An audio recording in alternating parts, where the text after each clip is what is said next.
And hello and welcome to AleksConnects Creative Sandbox. My name is Alex, this is Tony, and I guess we're continuing with simplification. So finally now streams are back after a pretty long kind of quote-unquote vacation. I don't know, it doesn't matter. So I basically had to take some time off streaming to actually keep up with the work that I had to do. Some sort of did that, so which is a good thing. So now finally we back to a regular schedule, and from now on streams are going to be in the regular schedule. So again, on Mondays usually we are streaming in English streams, English creative streams. Like as a reminder, before we had English creative streams on weekends, but then because there's not that much of an audience exists like present during the English streams, I decided, okay, it could be a good idea to actually switch into the Russian streams on weekends, and then on Mondays English streams. So for now we're going to keep that going, and again, the information down below in basically provides a little bit of note that this stream in English, but write in chat if you want me to switch to Russian, or the opposite. If I want to switch to basically from Russian to English, just write me in chat and we'll get back to English. So but in most cases, creative streams are kind of open for both languages. This is the whole point of, about them. I can't do necessarily the same with magic streams, but I will try to adapt, because in the end, these are just streams. Okay, wait a second. I also made quite a couple of changes, so wait a sec. I will do a couple of things and we will go. So today we will continue simplification. For those who were not present during the Russian streams in English, I'm going to make a quick overview of what we did so far from the last time that we streamed. Wait a minute, and we'll continue. So yeah, seems to work. Why I'm not seeing it? Okay. For some reason it didn't work. Why? It had to work. I want to tweet that we're live, and for some reason it's not tweeting. I don't know why. 47. Yes, yes, yes. Tweet. It's supposed to work already. And it's not. I don't know what's happening. Tweet is not working for some reason. Truly don't know the reason. Okay, we'll try it in a couple of minutes. So yeah, basically we're back into streaming finally. So let's just continue. So quick overview of what we did so far. So as a reminder, what we're doing, like in general, what we're trying to do is to basically we are now trying to find a way, or at least I'm trying to find a way, hopefully with your help, with your moral support. So find a way to simplify human form starting from the skeleton, not necessarily from a regular type of simplification, as we usually can view in different kind of artistic methods. So the most common artistic method of simplification is mannequinization. Usually people are simplifying a human form like this. They're not diving into the anatomy stuff necessarily, they're just simplifying it this way. So again, they are creating a simple kind of shapes, or basically modified primitives, and using those primitives to basically describe the form in order to simplify how they're going to work with the human body. But this is something that you need to draw a lot in order to make sure that it's going to work, and it still kind of lacks a certain element of dynamic, and it's not easy to draw it from multiple angles. I mean, you have to truly kind of draw a lot in order, basically rely on repetition in order to do that.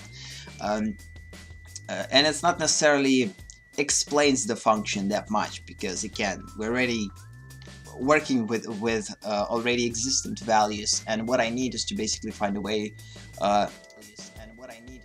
Okay, let's just check this out. And what I need is just basically to find a way not to deal with values necessarily, like with volume. I mean, with the volume of the actual part of the body, because again, the volume of this part of the leg will change depending on the position, depending on the pose, and for that specific reason, I can't rely on drawing this thing every time this for multiple angles the same way, because it will change, and it's going to be pretty hard to find the adaptable way to do it. And because of this reason, I decided to basically try to simplify skeleton, because skeleton is something that usually is similar. I mean, the muscles are kind of similar too, but the weight distribution in terms of the fat, in terms of the proportions, everything is different. And if I will manage to create a proper skeleton, at least this is my idea for now, if I will manage to create a proper skeleton to showcase the gesture, also I'm going to use skeleton instead of a gesture. So instead of just relying on a blind gesture drawing, I want to create something that will basically what's happening? I have a pretty minor no, I have a pretty big headache, so I might lag a bit in terms of the language and in terms of the speaking and making decisions and talking sense.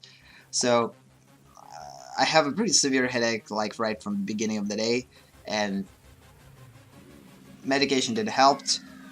Tried to take a pill again, against headache, and it didn't work. So kind of suffering throughout the day. It's not a good thing.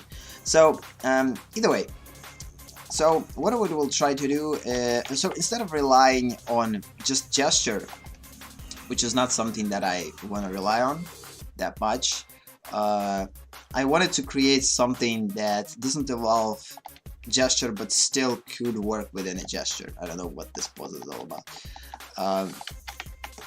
So this basically was created using gesture and then applying a simplified primitives on it, which didn't work for me personally. Hi, Mr. Ellingberg.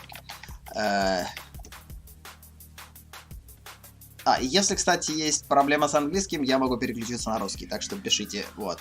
Правда, какую-то часть сессии я все равно буду на английском вести, особенно сейчас я хочу объяснить, что мы сделали на английском для потенциальной английской аудитории, которая впоследствии будет это видео, возможно, смотреть на ютубе.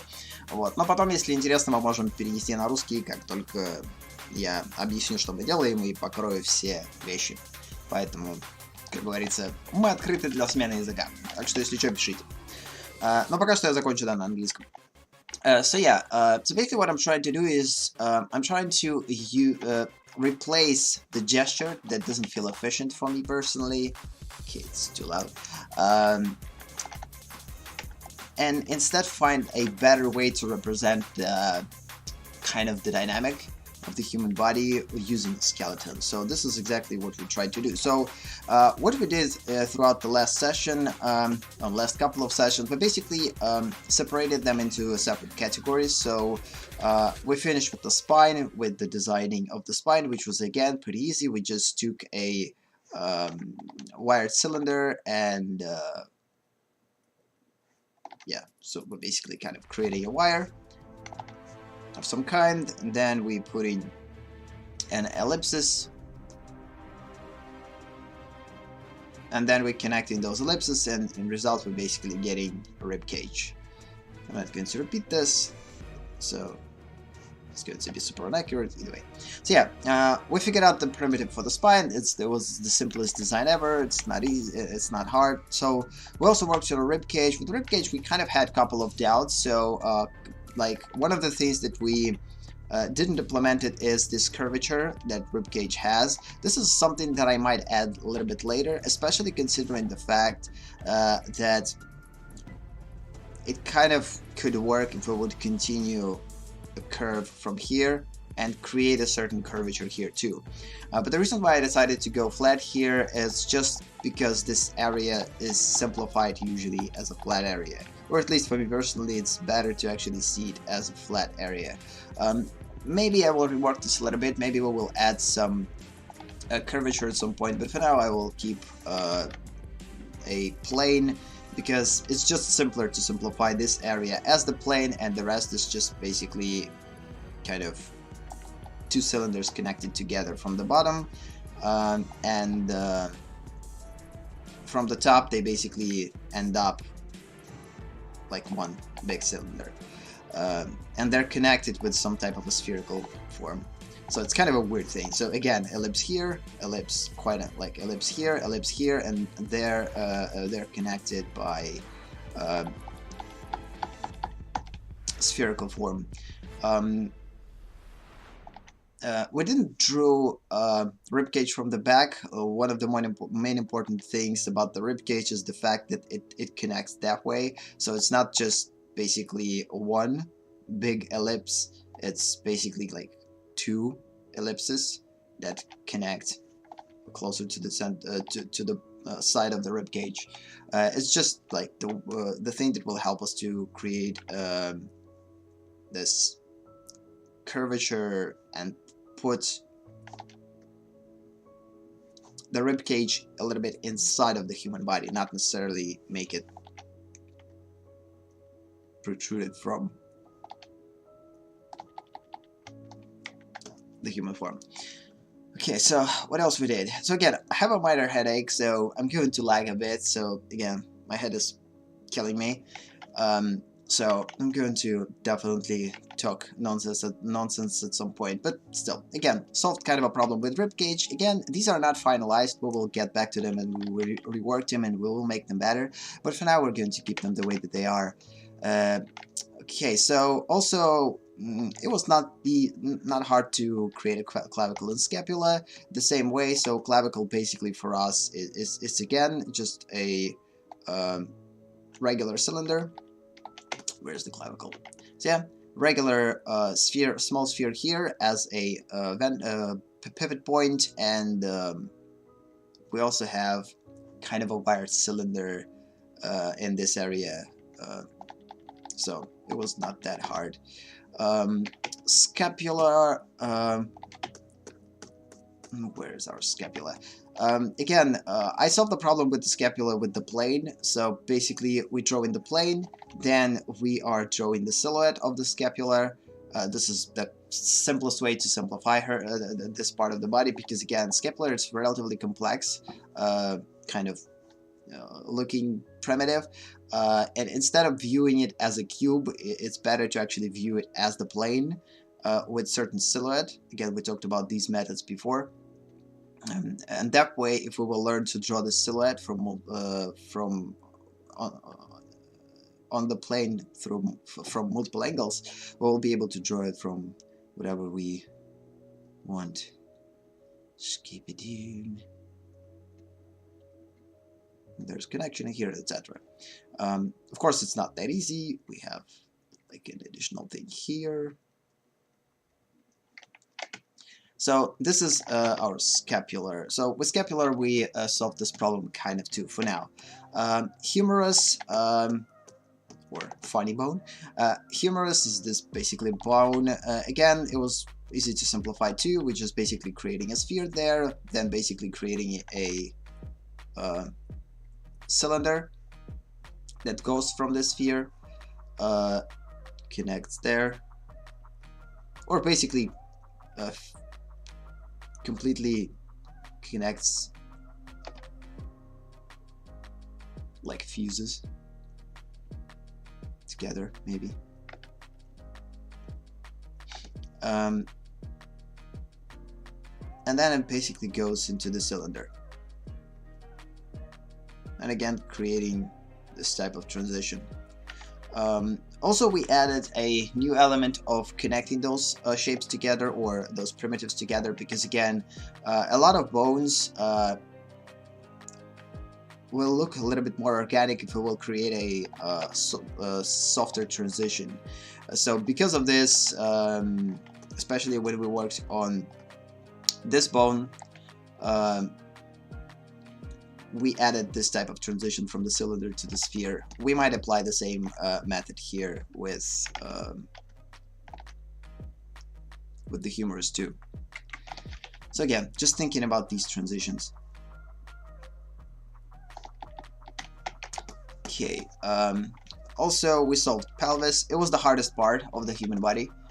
It's definitely one of the hardest part of the human body, but one of the most complex part of the human body, because again, it implemented lots of primitives, but in most cases, how I looked at it, I don't know, it's pretty hard to actually explain how I looked at it. I kind of combined multiple things together. So one of the things that is clear is this cube. So the cube was definitely apparent. So then we had from the top view, kind of an interesting shape, like a heart shape connected here. Again, we talked about that heart shape is present throughout the whole anatomy. We're actually looking like it repeats itself. This pattern repeats itself almost everywhere. It repeats itself here on top. It repeats itself here. I'm going to look at it that way. So it repeats itself here. Oh, wait a minute. What's happened?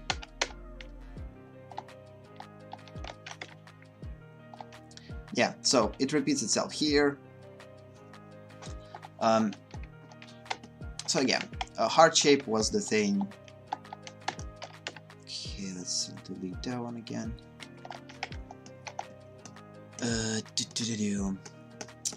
What else we implement into the pelvis? The rest is kind of a complex form. I mean, for instance, it's pretty hard to explain how this thing goes because, again, when it comes down to the pelvis, it's pretty hard to simplify it. So we had to go extra mile, and it's not necessarily going to be described by one big primitive. So for instance, right here, we could like see a big sphere, or I will imagine two big spheres inside of these things later as a part of the buttocks area. So we're going to use then kind of imaginable spheres in order to produce a buttocks area and create a smooth transitions. But it's going to be later. So yeah, we'll get back to the pelvis and we'll make it a little bit better. But for now, I kind of like how it looks. It's not that easy to reproduce the same result. But again, if you want to know how it actually was created, either go watch the streams when we worked on it. We worked on it live, or just basically try to create your own simplified method of this part of the body, the pelvis, using these type of references. So basically just simplify the shapes and try to see certain amount of, like, I don't know, some type of simplified primitives from here. It's not easy, but actually possible thing to do. Okay, snap, my headache. Oh, I will try to push through the stream even though I have a massive headache. Hopefully it's not going to ruin the whole stream, and we will solve a couple of problems. So yeah, then we worked on the actual design thing. So then we designed femur. Yesterday we designed tibula and fibula, and today we're going to design ulna and radius. Hi there, DJ players. How's it going? So yeah. So basically designed ulna, we designed for, today we're trying to design ulna and design radius, again, thinking from the standpoint of functionality. Because if we're going to look at these two bones, at ulna and radius, so this is ulna, this is radius, if we're going to look at these two bones, like, if we're going to think about the actual design, it's a regular cylinder. It's not going to be that hard to simplify them from the visual standpoint. Where it's going to be hard to simplify them is from the functional standpoint, in order to explain how their look is going to support their function. So basically, since the ulna radius transition is pretty hard movement, it's not easy one for artists to understand and reproduce from multiple angles. But the movement itself is pretty easy to understand, but then to reproduce it from multiple angles, it's a freaking headache. So, which I had right now. ironically. So either way, we will try to simplify them based on those methods. Hopefully it will work. So this is something that we will do today. But before we will get to the ulnar radius, let's just quickly in English cover femur and tibial and fibula. So again, when it comes down to femur, what we did with femur, we basically again we spent quite a lot of time on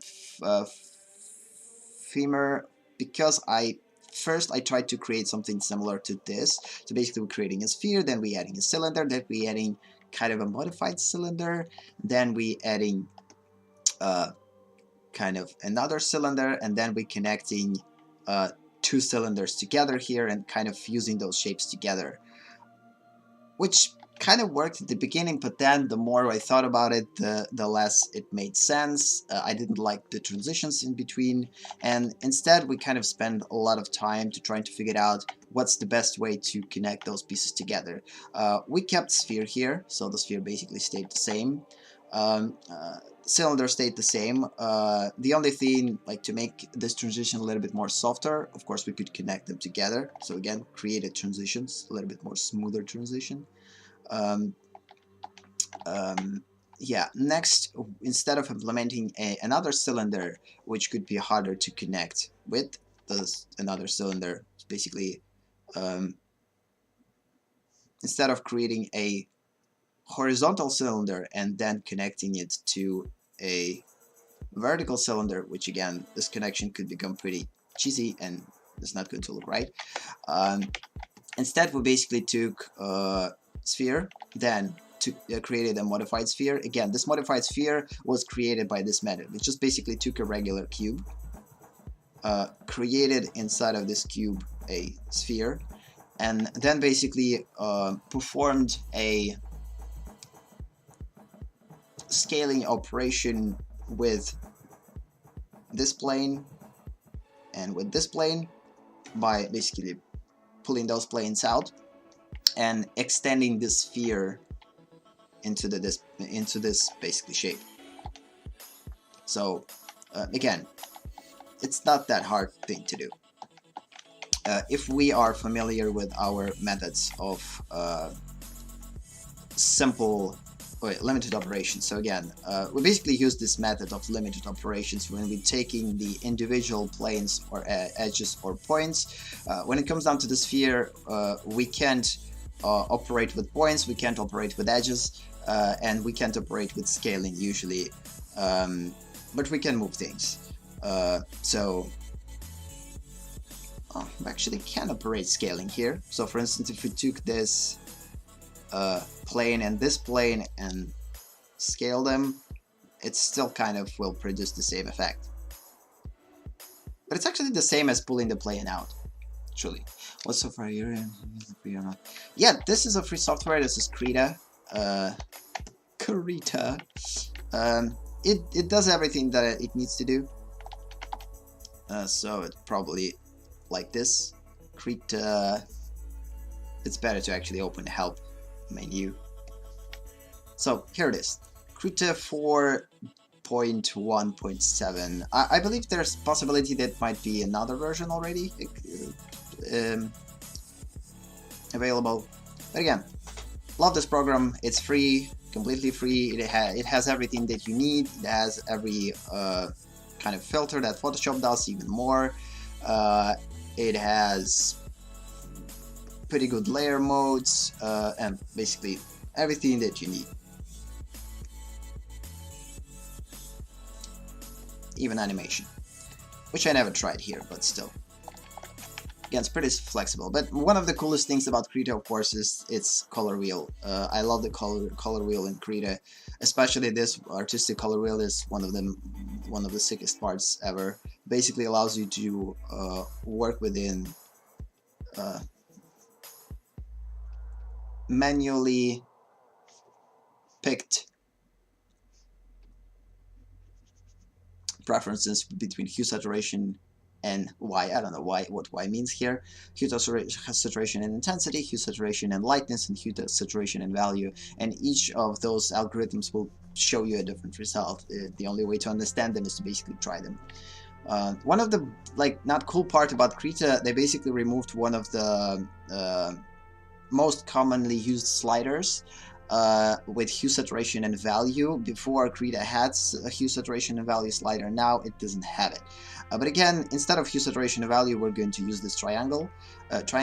So again, for us, the value is this part. The saturation is here. And of course, the hue is this. So we can work with this way too. It's not that big of a deal. But hopefully they will bring it back later with later versions. So yeah, where were we? I talked about femur. Yeah. So again, we used the operations on the femur, pretty simple ones, by just basically taking this plane, pulling it to outside, and basically creating a different version of the sphere. It's not that hard to. What else? Then we got into a problem. Actually, it wasn't a problem to connect this horizontal cylinder to our vertical cylinder. We just basically created a smooth transition between those. It's not easy to create this type of transition, but it's actually, if you will try it, you will be able to do it. And we also, throughout yesterday's session, we spent a lot of time to trying to come up with the way to create a forgot the names, tibia and fibula, especially tibia end part that will connect to the ankle, because it all comes down how functionally we want to represent the ankle. Because again, the first idea to simplify ankle was something like this, to basically create a simple primitive and create an empty space here, and put in this empty space a cylinder. It was the basic idea, something like we did here. But then the more I thought about it, the less I liked it. And in the end, I decided to basically switch into the different thing. And throughout yesterday's session, we basically spent a lot of time by trying to come up with the best solution for this part. And what we did in the end, for those who wasn't there, we basically took a... where is it? We basically took a regular sphere. Instead of... first, we basically created a cube. Then we tried to... perform Boolean operations with this cube by basically adding two cylinders that will cut away certain parts here. It was basically the original idea. And on top of this thing, I wanted to create a sphere. But the thing is, the transition between hard edges of the cube and soft edges of the sphere wouldn't work because it would create a pretty hard transitions here, but the closer it will get to the sphere, the top of the sphere, the more rounder it gets. And what I don't like is these type of transitions. If they are not necessary, it's better to actually avoid them. Instead of doing this, I decided to take a regular sphere and perform the same operations by adding one cylinder here, the other cylinder here, and do the same. Basically, forgot the word. Subtract. So again, subtract a cylinder, these two cylinders from the sphere. So again, we have a sphere, and then, let's imagine. Oh snap!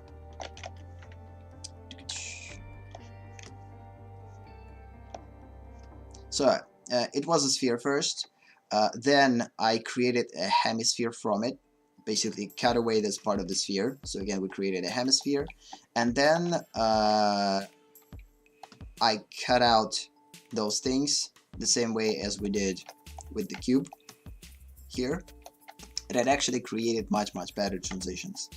And because it's sphere already on the top, it's not going to be a problem to connect it to the cylinder of the of this bone. So they're just going to connect pretty naturally like this. And it was basically a final solution. Instead of using a cube, we basically used a sphere, hemisphere. So, and then inside of this hemisphere, we're basically placing a joint that will move this ankle. But since we still not got to a part to simplify an ankle itself, we're going to do this a little bit later. Yeah. So yeah, let's just stop reviewing things. It's time to switch. It's time to switch. So let's just switch and go and work with ulna and radius, because ulna and radius are pretty complex bones to figure out. They produce a pretty complex movement, so because of this, it's not going to be easy. So I'm going to open a separate resource that I'm going to use. I'm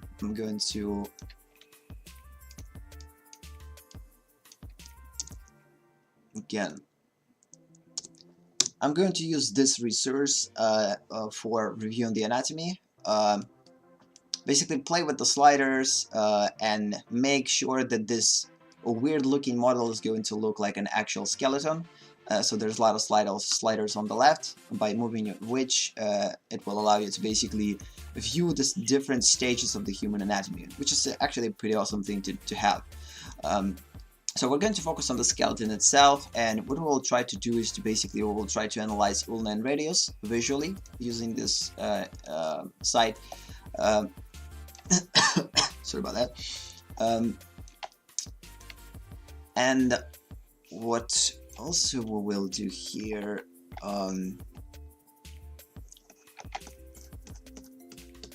again, I can't show you the site here, unfortunately, so the only thing that we have here is this reference, I guess. So again, this part from the pinky toe, pinky, is ulna, and this part from the thumb is the radius. So basically, pinky, yeah. Radius,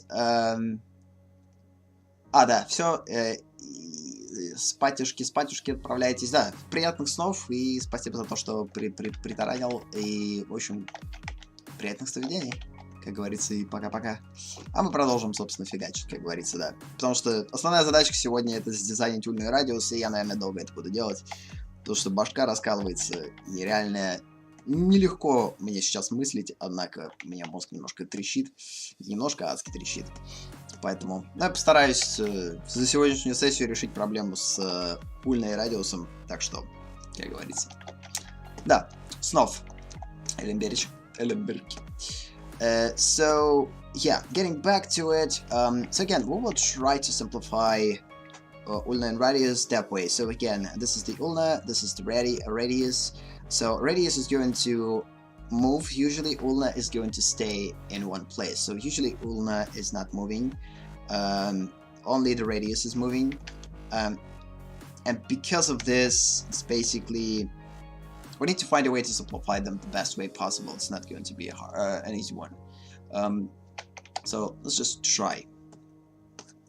So again, use this information that I sent in a chat.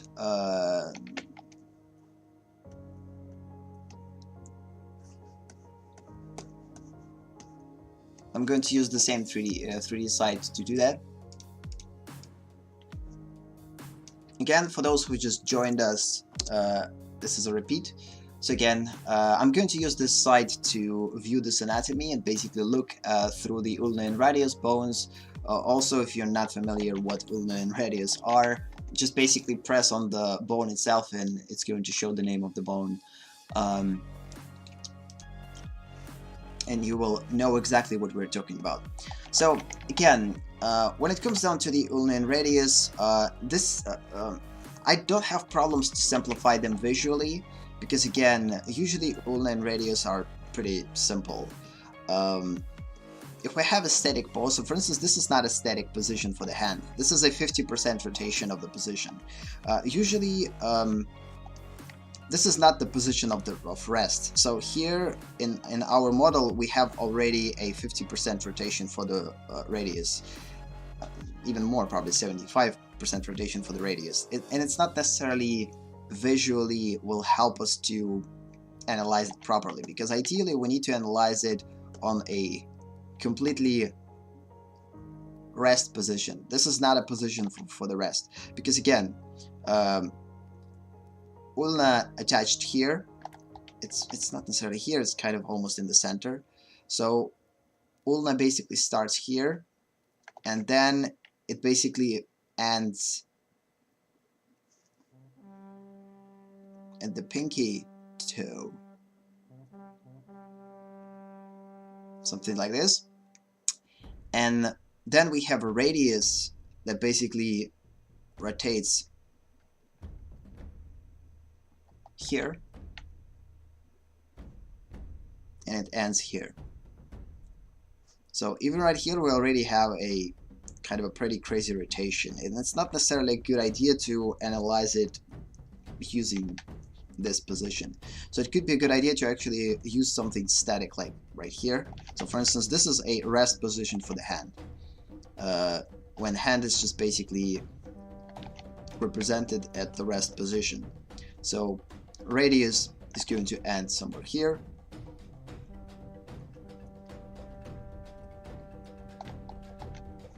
and ulna is going to end somewhere here. Ulna is going to go, oh wait a minute,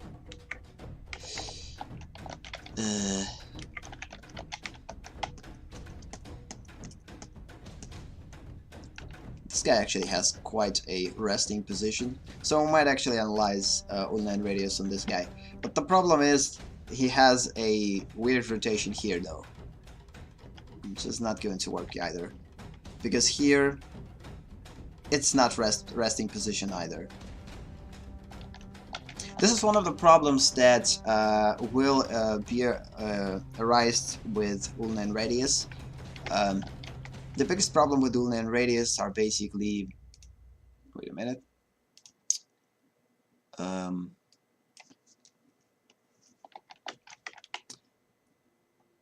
yeah, the basic problems with ulna and radius is to find a static version of the ulna and radius, learn how they are represented in static, and then understand where exactly the rotation is going to go, and then basically predict how this rotation is going to change the position of ulna and radius, because at some point they will intersect.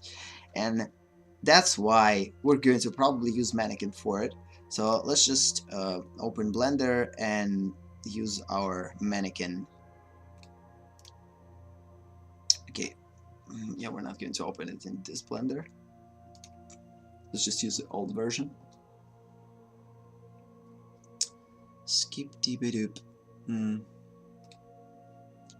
Because transition between ulna and radius is the hardest one.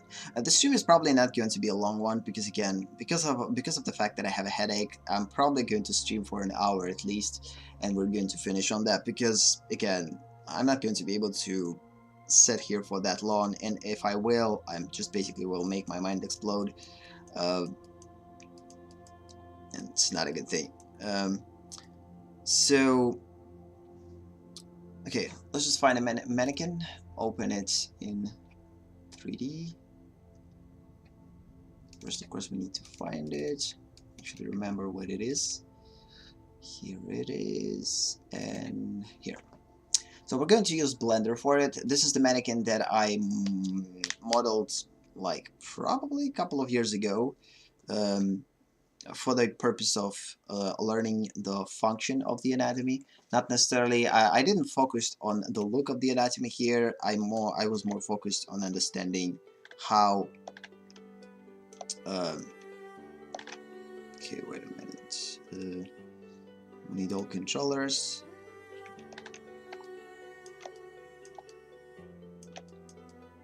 So yeah, ulna and radius. We also probably need to get rid of these parts because they're not going to be necessary. So again, this is our radius. This is the ulna. So the first thing about those bones is the fact that from the side they are not on one necessarily line. So the ulna actually, it's it's a part of the elbow. When the radius is not necessarily a part of the elbow, it's more like a part of the wrist.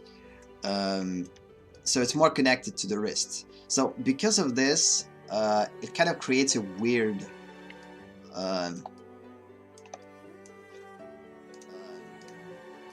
let's try. So when we're trying to move them, so let's just try to move them.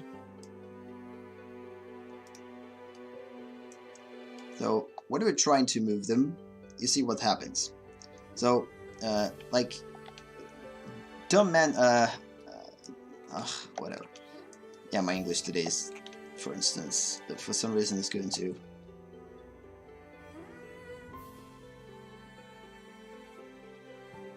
So yeah, this is 180 degrees rotation for the ulna, for the radius. Again, ulna stays almost at the same place. So as you see, ulna actually is not moving. So it's static here and it's also static here. The only thing that changes is the rotation of this thing, the radius. So, and because of this, this is the hardest part. We're not going to be able to make them cylinders. It's probably better to actually make them like cube-like, like I did here, a little bit more flat.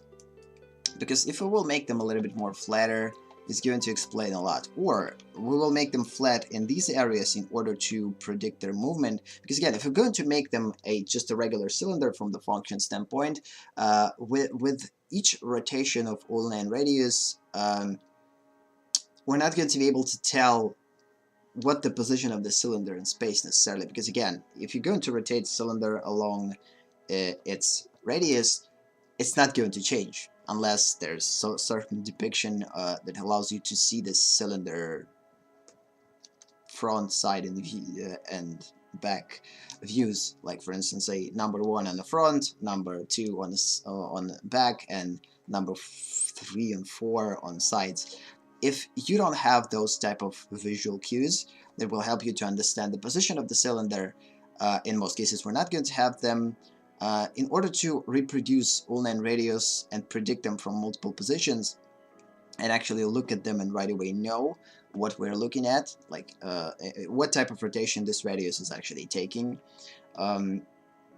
we need to make radius flat in certain areas. So right here it actually probably will be a cylinder because we need to create a connection with the sphere, and point of rotation definitely has to be a sphere because it rotates kind of that way.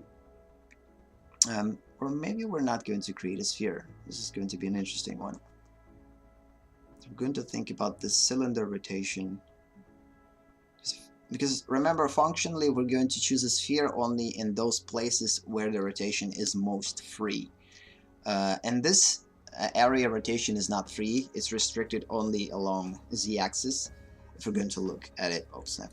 If we're going to look at it that way, so along z-axis rotation only happens, which means that if rotation happens only along z-axis, that means that it's probably better to look at it as a cylinder. But since it's connected, no, whatever. Just for the purpose of understanding, I guess we're going to use a sphere for now. So yeah, I'm just trying to analyze right now what type of primitives and what the functional reasons for making those designs. So before we will design. So the good thing about ulna, it's not necessarily matters how ulna is going to look like. I mean visually for us. The reason for that is because ulna is not going to move. It's going to stay static. Because ulna is going to stay static, we can simplify ulna any way that we want, any way that we like. So because again, ulna stays static. Or at least in my version of it, because this is the simplest way for me personally to understand the behavior of ulna and radius. Of course, ulna makes a slight movement, I guess, but in most cases it's static. The only reason why it's static because this is a part of the elbow, and elbow usually is fixed. And because elbow is fixed, it basically stays still. And although if in reality there is a certain amount of movement within the ulna, I don't believe that it's going to be that like visible. So because of this, we're thinking about ulna as static. Okay, I don't remember how to rotate here with zing zing getting. So wait a minute.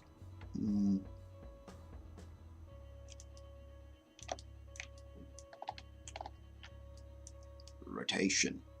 So again, since we know that ulna is not going to move, we can create any type of design for the ulna. So it's better to probably create a design based, of course, on the look of the ulna. So let's see how ulna usually looks like. Ulna is kind of actually cylinder.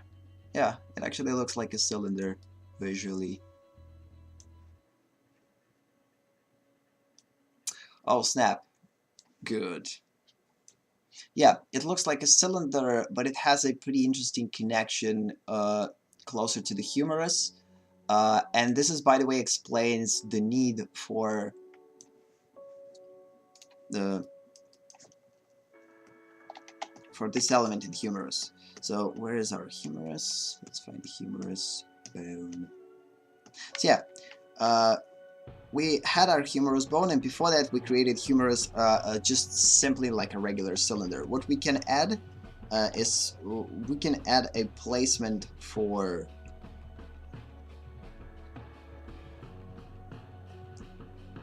basically we can create some type of an empty space here.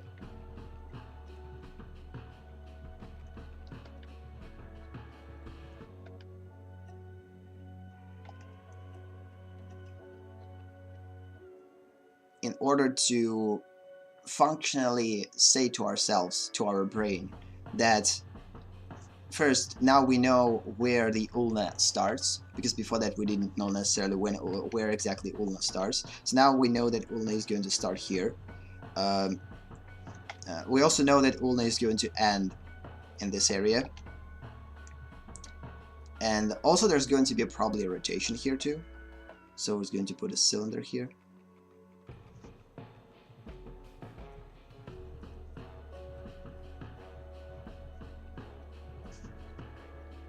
Or sphere, not the cylinder. So yeah, for now let's just try to think about the ulna as just a cylinder. Because the way that I created it in 3D, it made sense then, but since we're looking at the ulna, it's not necessarily looks that way. It's more snap. It's actually not cylinder look like at all. It kind of starts like a cylinder, but then it goes into not being a cylinder at all. But actually it starts like a cylinder, but then it goes into the flat surface, which I don't believe that it's that important.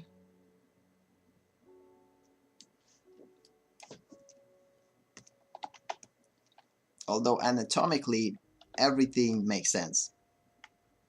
So the reason why it starts like a big cylinder here and then basically kind of cuts away into the half of a cylinder, the reason for that, because we need to keep to basically have an empty area for the radius movement, I guess, because radius is going to move here and we need to keep this area.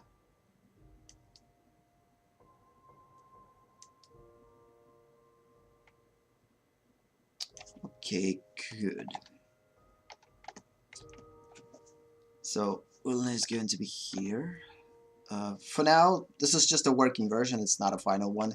And we're going to talk about the actual look of the ulna a little bit later, so how I actually end up with this. So it's not necessarily a regular cylinder, so let's just try to draw this cylinder from a different point of view. So, in order to explain how it looks. So, first we have a regular cylinder. Let's just picture a regular cylinder. And then we're going to perform a quite interesting Boolean operation with this cylinder. So we're going to cut this cylinder in half here.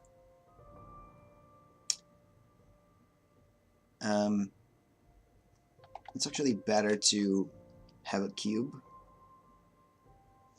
because again, remember that every cylinder is going to make more sense if we're going to place it inside of the cube. This is just the way that our brains understand better operations with the cylinders. So again, imagine that the cylinder inside of the cube. Sorry for the pretty bad pixelization, because again, I'm working with plus 400 a zoom for the reason of simplification. I don't want to overcomplicate things. I don't want to spend too much time to draw these things. So because of this, they are quite pixelated, which is actually an intentional thing, because that way I'm not going to focus on details, and instead I'm going to keep track of just understanding the form. It might not visually make sense. Hopefully it will, though. I will try to do my best. But so yeah, so in this area, cylinder will stay the same. It will continue to look like a cylinder. But in this area, somewhere in the middle, down the middle, it will start to basically go from the cylinder to the half of a cylinder. So basically it will get cut away. Of course, it's probably not going to be in the middle, it's probably going to be in like 75% or something. So, and then it's just going to decrease towards the center.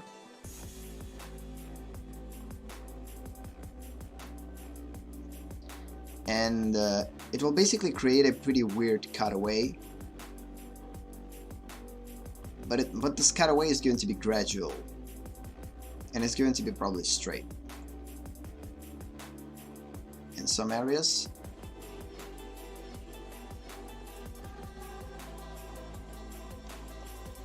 And cylindrical in the bottom.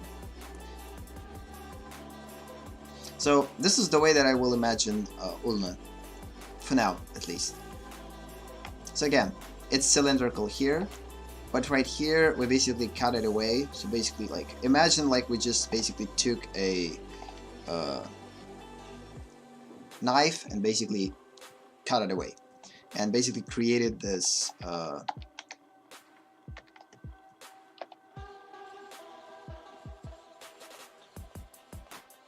just erase unneeded things that we're probably not going to see.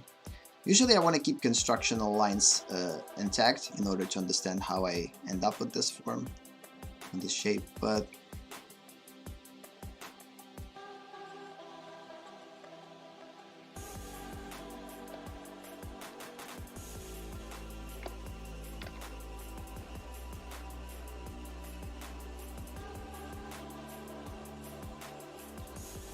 so again, straight,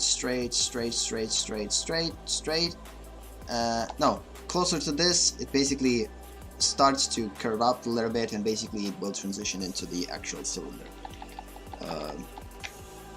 Yeah, so this is the way that I'm imagining ulna, at least the cylindrical part of it. Since it kind of moves into this direction here, we need to think, like, ideally it needs to have a horizontal cylinder here in order to create this movement. Or we basically can create a different end.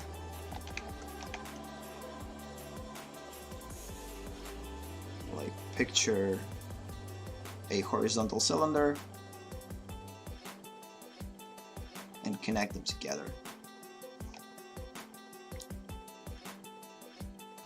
So yeah, this is going to be ulna. So okay, we will think about this area a little bit later once we will get to the wrist, because functionally we need to analyze what type of movement is happening here before we will figure out the end for this part. So yeah, let's just go into the radius now. So radius, again, ulna, it's closer to the elbow. If we're going to draw it from the side view, I believe it's going to...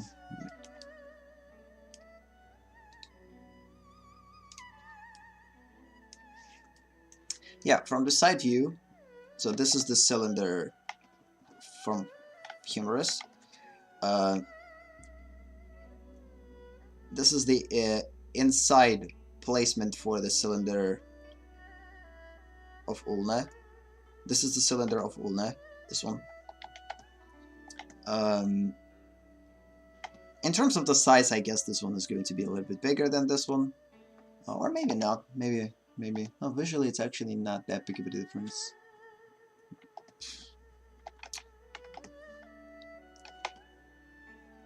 Then we have a cylinder look like start, but towards the end it gets into the hemicylinder, or I don't know, there's no way to say that. It's like a hemisphere but hemicylinder. Let's just call it a half cylinder for now. So this is a hemisphere. Maybe it will be called a hemicylinder. I don't know. My English knowledge is not that good. Whatever. So and right here is going to be a full cylindrical effect. But right here it's not. It's going to be a flat transition here from this to this.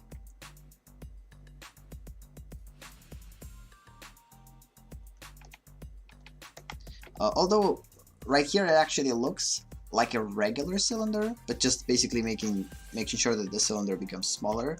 We could attack it that way, but ideally it could be a better idea if we actually would make this one flat. And it's also a good practice with making these type of transitions, because there's going to be a lot of places when you will need to make this type of transition. So when you have basically a flat surface here, and when this flat surface basically transitions into a cylindrical surface,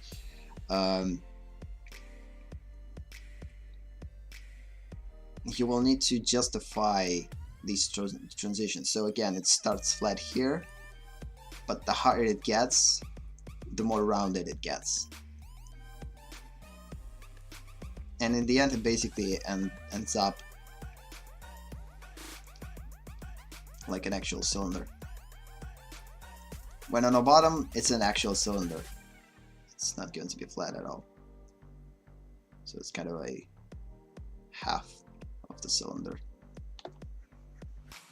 So this is what I'm imagining here, if it's not clear.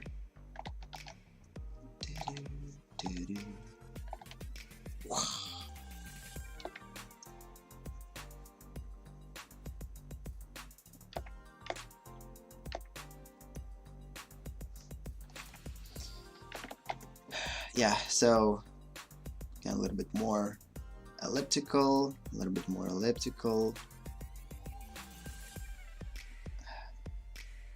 and at less elliptical. It gets less and less elliptical because it cuts away from the top.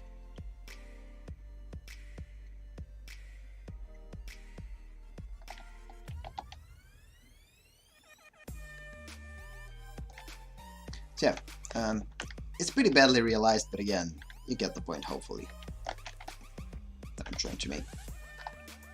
You know, it's just not to make it smaller. That was the whole point, to make it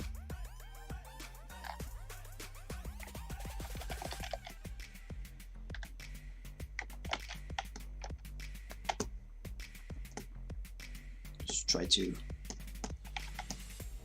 Okay, so yeah, so again, continuing with the side view, and radius is actually going to be placed here, and radius is going to look something like this. So first we're going to create a hemisphere here. Why hemisphere? Because again, remember, I wanted to create a functionally restricted look for it.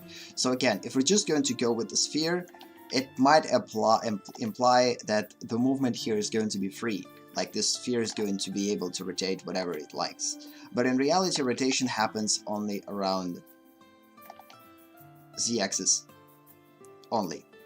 So it can't rotate the other way. I mean, it can't rotate this way, it can rotate only this way, along the z-axis. And because the rotation is limited, we need to represent this limited rotation somehow, and the only way to represent it is, of course, with the cylinder. But since this part needs to look like a joint, it's better to actually create it as a sphere first, then cut down to the hemisphere, and then connect it to the smaller cylinder. Because if it's just going to create a regular cylinder here without a sphere, it's not going to depict that this part is a joint. Every joint has to have some type of a, I don't know, different look. So the reason for this joint to be represented spherical, as we said before, is to show that functionally it's able to move whatever it likes. Functionally represent a cylinder here to represent that movement here is restricted by a cylindrical effect. With a cylindrical effect. This is pretty interesting. Huh. By the way, the movement here is going to be pretty complex. I mean, before that I thought that the movement is going to go along the cylinder, and it kind of is, but it's actually not. The pivot point is actually going to transpire somewhere here, and which will make this hand, for instance, like in this elbow, you know, it's not good.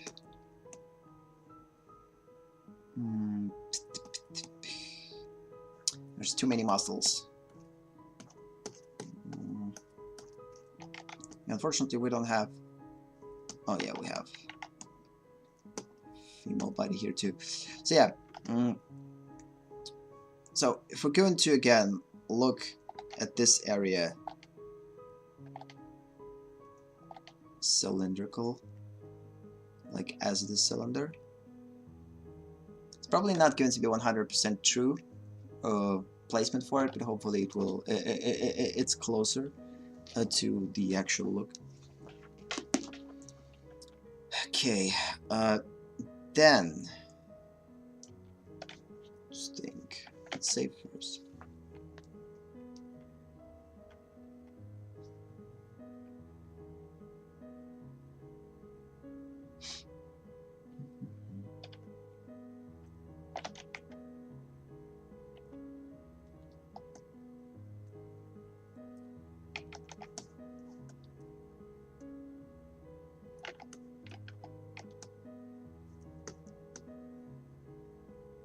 So yeah, since today we're working on Eveningland radius, I forgot to save the thing for the preview later. Doesn't matter. So yeah, continue with Eveningland radius. Yeah, what I'm trying to basically depict right now is the way that this rotation will happen. So we're going to have a cylindrical thing here, and with the rest position,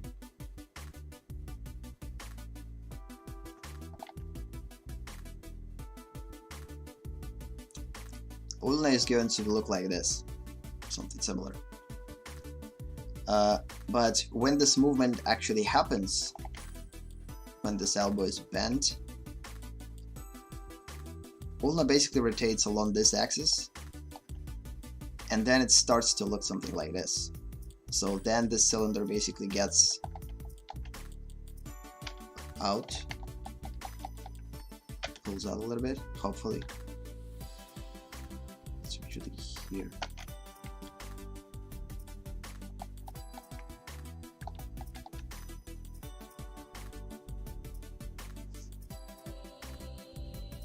And then it goes there.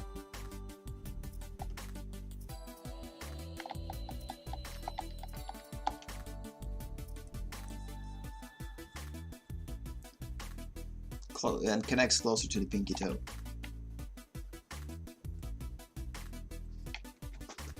So this is the hardest part to represent though functionally, because again, it's not just a regular rotation. This rotation is a little bit different. So instead of this one is just rotating inside of it, which could not be possible because this wedge that we created is restricting the movement, and because of it, this is going to be the axis along which it's going to rotate, I guess, this restriction. So yeah, let's just get back to here, try to look.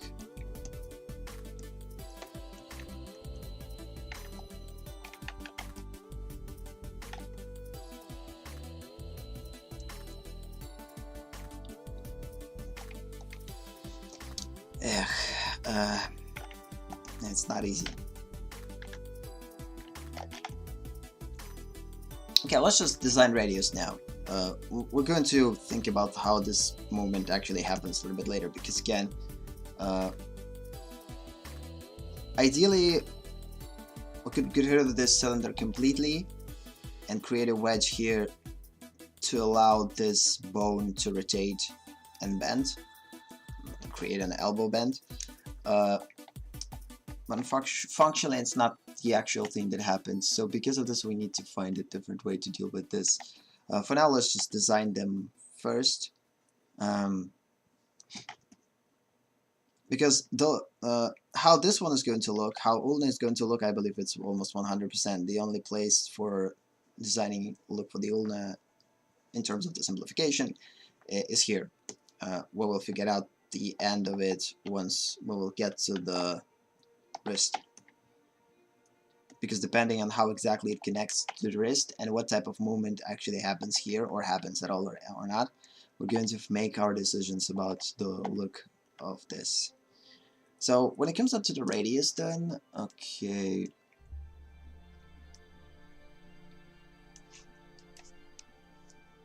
so yeah, radius kind of starts as a cylinder. Oh snap, it is actually not cylindrical at all. It's twisted? You gotta be kidding me. I'm not going to twist anything here.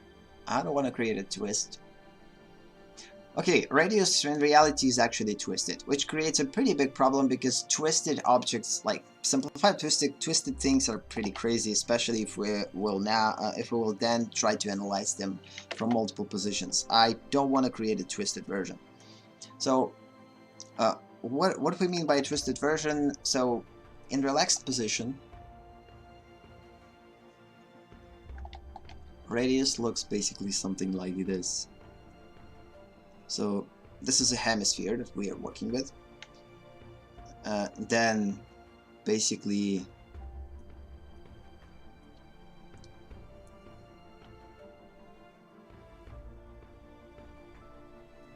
it has a flat.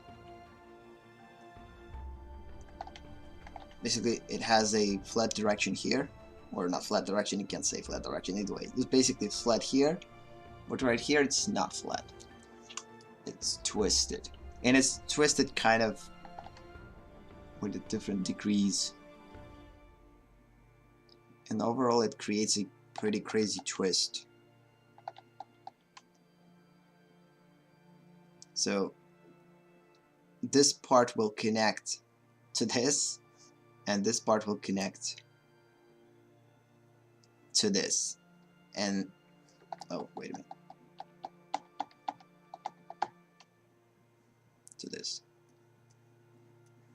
Yeah, this is not a simplification. This is actually makes things much more complex. So we need to get rid of this twist somehow in radius in order to simplify it best way possible and still kind of understand its rotation. So we'll 100% get rid of the twist because it's going to be unrealistic to predict this twist from multiple angles. We need to simplify it. Although this twist is anatomically correct, it's implemented in order to create this ulnar radius rotation. But again, we need to simplify. So let's think how we could simplify it though. In most cases, it starts like a cylinder. We need to actually, okay, I know what we'll do. To solve this problem, we're going to picture it as a cylinder from this part, exactly where it's twisted.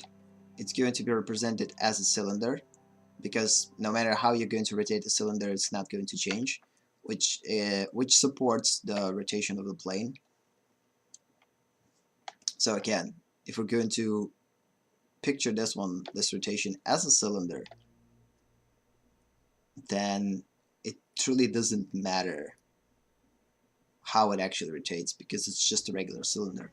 But then we need to make sure that this cylinder will end up looking not like a cylinder. It will look more like a simplified cube. But it's not going to be necessarily a cube. Okay, we're going to think about like how it ends again once we will get to the wrist, which is going to be the next one. Yeah, there's a good possibility that today we're going to solve just this portion of the problem, because in order to solve how it's going to connect here, we need to figure out how we need to simplify the wrist, and depending on the methods that we're going to use to simplify the wrist or wrists, overall we're going to basically the hand. So yeah, it all comes down to the hand now. So we're kind of pretty close to solving one part of the radius and one part of the ulna, their connection in the elbow area, and how to create a transition from the elbow towards the wrist. But the actual problem is going to be here, because before that I thought, okay, we're going to just use a regular cylinder here, but it's not necessarily probably going to be a good idea. But maybe this is something that I will use. I don't know. We'll see. It's pretty early to tell.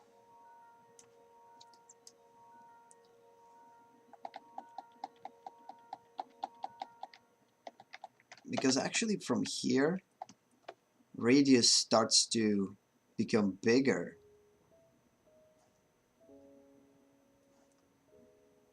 And this is where it gets quite complicated. So it already kind of creates a twist of some kind. So ulna is straight, but radius is not.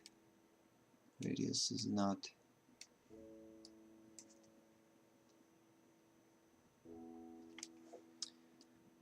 Anatomy. And again, to repeat myself, the reason why I'm like working this way is to create controlled way to work with anatomy. And by controlled way, I mean understand how exactly I achieve this, not just relying on repetition, because again, I'm a theoretical person. I don't like to rely on repetition on just simple practice. For me, practice only, it's not working. I need to support it with pretty clear and described theory. And what I'm doing right now is just basically trying to add this theoretical element to it. Let's just depict that this is the side view.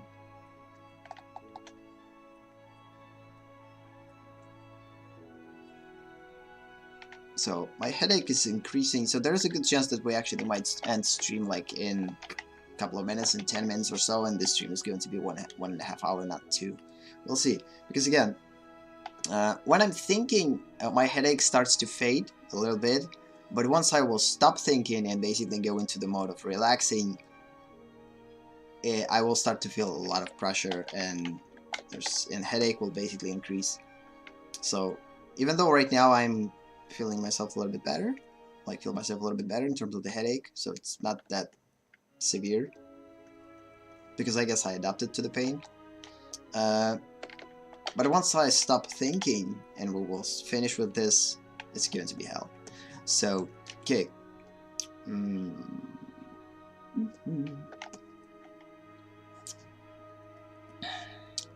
Let's think. So this is a front view. So this is our cylinder from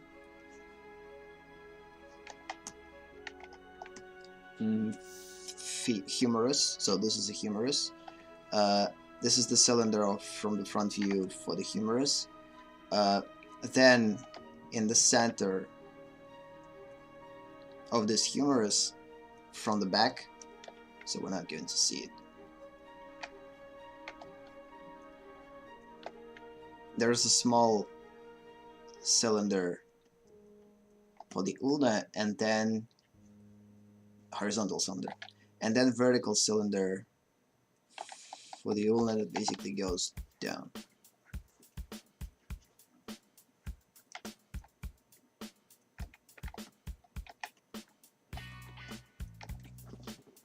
And this is the relaxed position. So when rotation happens, when let's just assume that for now there's going to be a cylinder here too. Again, horizontal cylinder. When rotation happens, it basically happens along this axis. So I will try to repeat this thing. It's going to be not easy though, but still.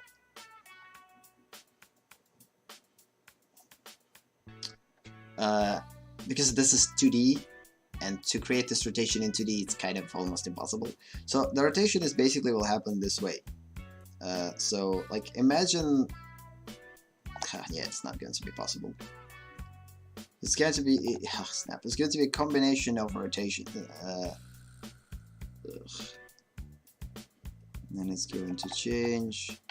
Yeah, it's not possible to create this rotation in 2D with these methods. The only way to do this is just to redraw every type of rotation. So again, the rotation right here, this thing is stands still. It's not moving. This one stands still. In terms of these type of movements, but it rotates along the axis. So the rotation happens along the axis, and what happens is basically the cylinder starts to move. Let's just try to create it now from 3D view. So first it's basically flat, then it starts to rotate, then it goes into the just front view or side view. We're going to make it not necessarily 100% side view. Let's just imagine like this is a side view from a little bit look from the top.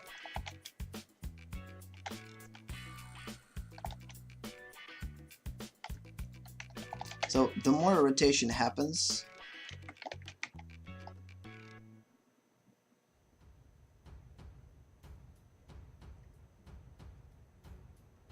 we could think about these 3 extremes for this, or 5 extremes.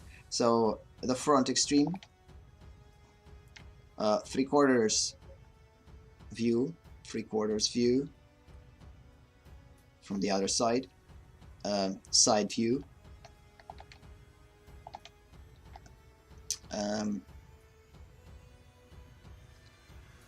and the last is the back view.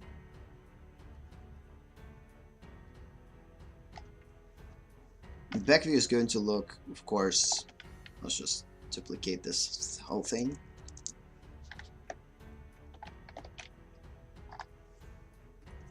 Mirror it, place it here. And it's actually not necessarily going to look like this. No, the whole, no, actually the hand itself is not going to change. The only thing that will change is this area. Yeah. But again, it's going to mirror like this.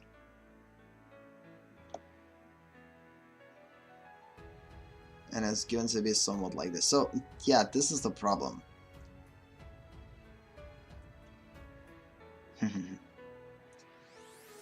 So you see, this is the problem of making this shape the way that it is. I still believe though that this part is not going to be tilted. It actually will stay quite the way that it is.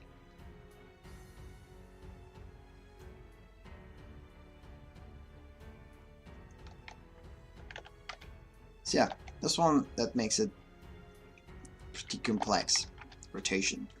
And it's pretty hard to predict this rotation, and because this rotation is pretty hard to predict, like, I mean, usually how they're, like, how artists are probably trained to know where exactly those things is basically imagining, okay, we need to understand where exactly the elbow is. So since the elbow is from the back, now we know that here is the start of the ulna. So this is, since this is the start of the ulna, and we know that the ulna ends closer to the pinky toe, we know that it's just going to go that way, and it's going to be relatively straight, cylindrical. We're not going to think right now about the fact that it's smaller here and a little bit more straight. It doesn't matter for now. Let's just picture it that way. Then we know that right here we have this hemisphere. No, it's actually, there's not that much of a rotation. No, there is a slight rotation here though, happens. It definitely transpires. So, okay, this thing goes there. So again, you see, even though I know that radius is here, it's pretty hard for me to justifiably draw it from this angle. I mean, it seems like there's not that much of a change. They're just like basically straight. Because, okay, no. In this position, hand is actually completely rotated. Oh, no. I created the wrong start for the radius. Radius actually starts from the outer part, not the inner part of the hand. So yeah, outer part. So radius is here as hemisphere. Although it looks like a sphere because of the angle. And then basically radius starts, as we already mentioned, as the cylinder. It basically goes like a regular cylinder, and then it basically spreads out into something more than a cylinder, which we will need to figure out what exactly it's going to look like. So yeah, there's a complete cross here. So consider this type of rotation is closer to this type of rotation that we established here, like a 180 degrees rotation. Although in reality it's never 180 degrees, that's probably like less, because like we're not necessarily making this rotation completely. It's like the rest of the rotation happens with the hand itself, but I guess it's still quite 180, pretty close to 180, like 175 maybe rotation, degrees rotation.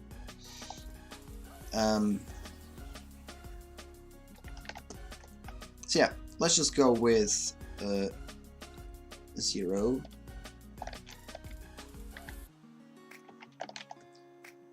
Right here it's probably going to be rotated about probably 35% maybe, I don't know. Not that good with depicting the degrees of the rotation degrees.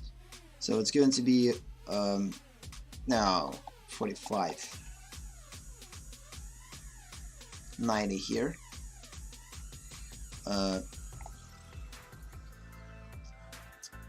and one,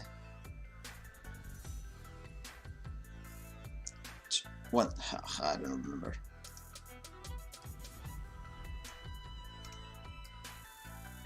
So see, look at these type of rotations, and we're going to look how exactly the rotation has happened. So again, 45 degrees this. We're actually working with a different hand.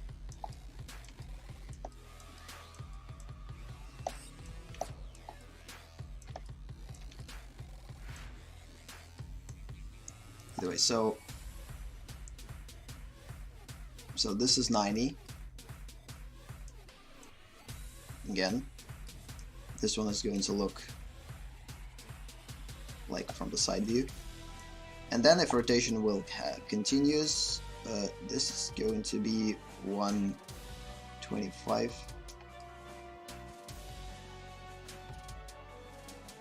These type of rotations are the hardest ones because they are not extremes. But again, the only way to figure out where exactly we need to make them,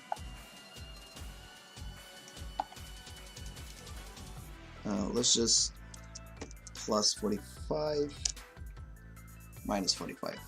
Thank you. It's not going to work that way.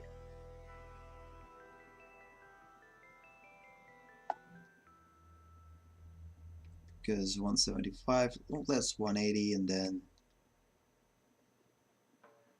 125, 130, 130. So yeah, something like this.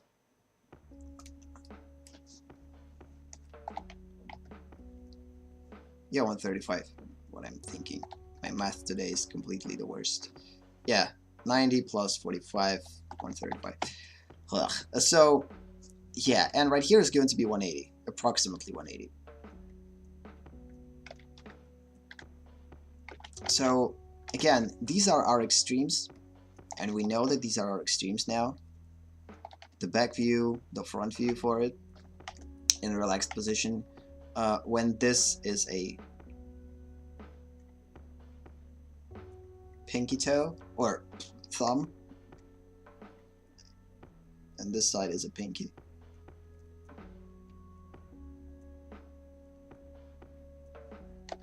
Just depict them cubically.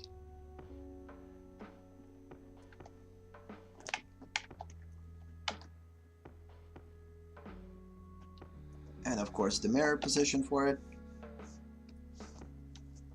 is gonna be this.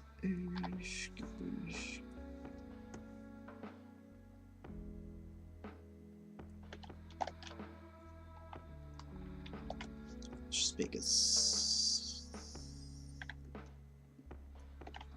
good. So yeah, this is kind of the way that this rotation happens, and the hardest part is to create a form or design for ulna not that complex as there, but still that could explain this type of rotation. This is kind of the hardest one. I will try to do this outside of the streams, hopefully, if I will have time. But I guess for today it's probably we need to end. I promise that I'm going to do all type of development during the streams in order to basically show you my thought process and explain how this happens, because again, I want to create this type of content because there's not that much of a content like out there like this that basically goes within step-by-step of thinking and solving problems live. Almost every content nowadays is already fixed. So for instance, all artists are starting with prepared sketch. They're not showing their weaknesses, they're not showing how they're developing stuff, and this is something that I don't necessarily kind of like myself. Like I would as a beginner, for instance, like I'm picturing myself as a beginner, and I'm trying to ask myself the right questions, like what I needed at that time when I was a complete beginner, when I just started, and what I needed is to see how artists make mistakes, how thought process of the artist is going. And this was the most helpful thing for me, and this is one of the reasons why I'm doing this the way that I'm doing.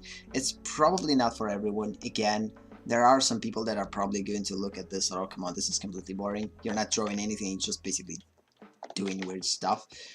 Just do it outside of the streams, whatever, and give us something content wise, because this is not necessarily a content, but it's still an educational one. I mean, we're not drawing necessarily something final. We're trying to develop a way to solve problems in order for them to solve those problems without any problems. That's weird, sounds weird, but still. So yeah, I guess we're going to wrap up this thing on this note, because again, I believe I done everything almost that I needed to do with the ulnar radius. The rest is all about how we're actually going to design this part, and I need to go through a lot of basically type of rotations in order to figure out how exactly this will operate, because again, since this thing stands still, we need to find a way for it to move.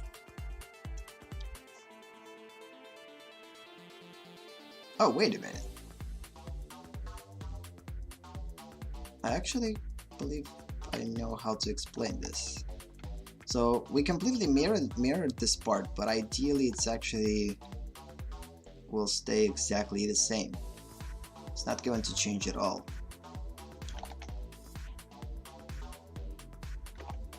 Which means that this part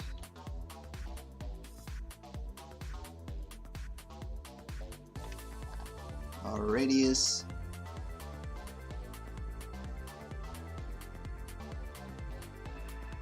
but here's the problem though. Yeah, you need to redraw it, of course.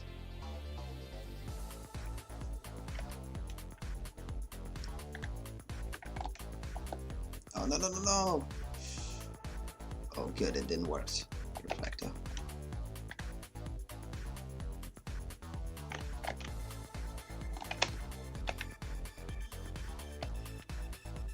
Yeah, we're trying to wrap up things because I have a pretty severe headache, and it's not going to end on its own by me working on this. I need to relax, not to stress out my brain with problem solving. So the rotation will happen along this axis, so which means that this part, let's try to do this again. Just mirroring probably not going to work, because again, just mirroring doesn't create enough rotation, but it's not going to rotate either. Yeah, it's pretty complex rotation, and like the form that we prepared not necessarily works for this rotation. There are some changes that are happening there.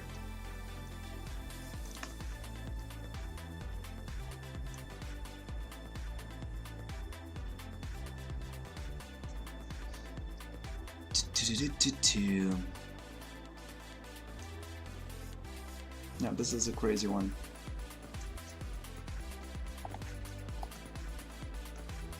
I need to go through a lot of trials and errors in order to understand how to simplify it functionally. I don't have troubles to simplify it visually, but again, to make it look visually and support the function, this is the hardest one. Because again, this one stands still. There is a possibility that ulna is going to slightly rotate, maybe? I mean,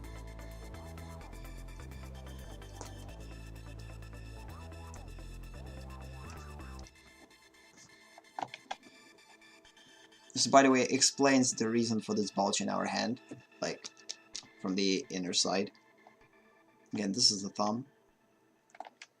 This is the thumb.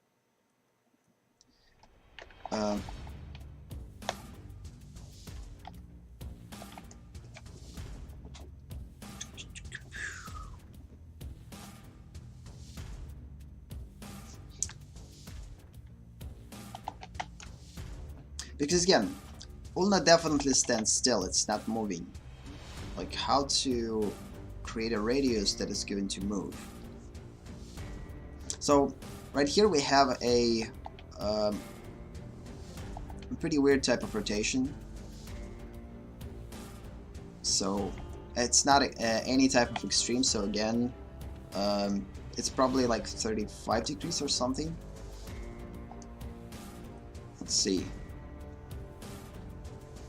So this is the relaxed position.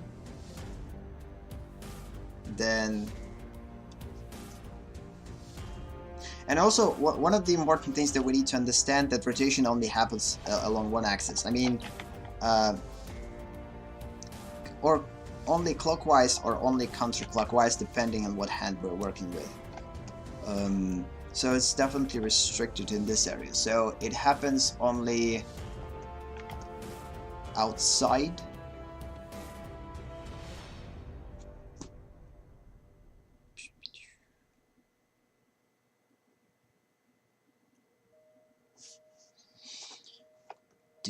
Yeah, I know that this is going to be the hardest part. I mean, it's easy to draw it like just once. I mean, or maybe a couple of times. You just go to use reference. It's not that big of a deal. It's not a problem. But it's much harder to create a system from it, and in order for them to utilize this system in all of your sketches and drawings. This is the idea, though. What I'm trying to do is not to solve this problem just once for a particular purpose, but instead solve this problem in its entirety. Like, that's it. I'm going to solve this problem right now, and I'm not going to touch on it anymore. Like, it's going to be solved, and I'm going to use it from now on. It will become better probably with time, and I will make some changes if I would like to, or if I would need to. But the idea now is to make it work for now. So I don't want to create like super clear solution, but it needs to work at least. And for now it's not necessarily working, especially when it comes down to this rotation. So again, since this is our front view of the left hand, no, this is actually the right hand. Yep, so this is the right hand. And this is the right hand with the 180 degrees rotation. So first thing that we need to know that rotation happens only... How to explain this, huh? Like, I understand how it works, but like how to explain it, it's not easy. Okay, let's try. So let's imagine this is our ulna from the side.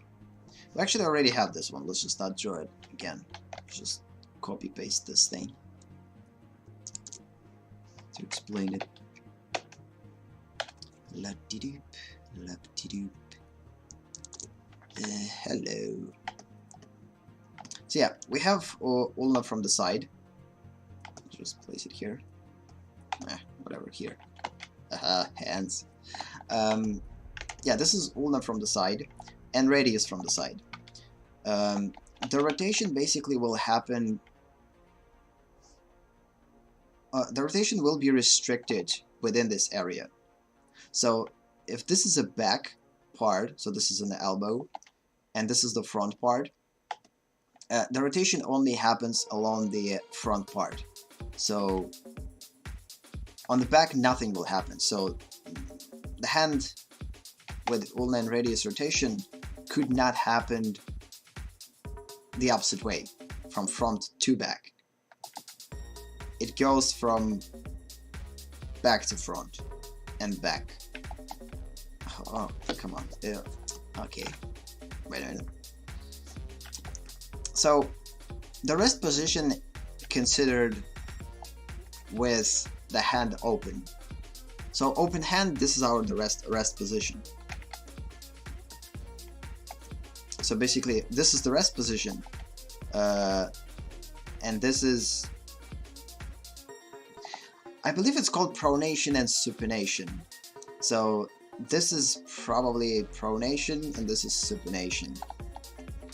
I need to search for it. So basically, give it a name or whatever.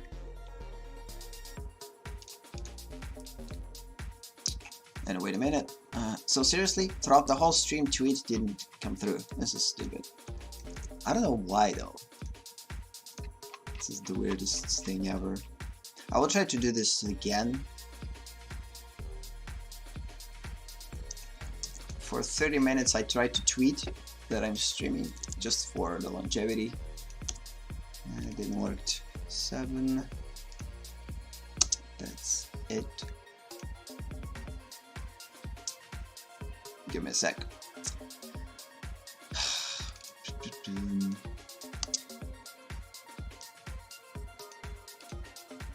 And I tried to tweet it, but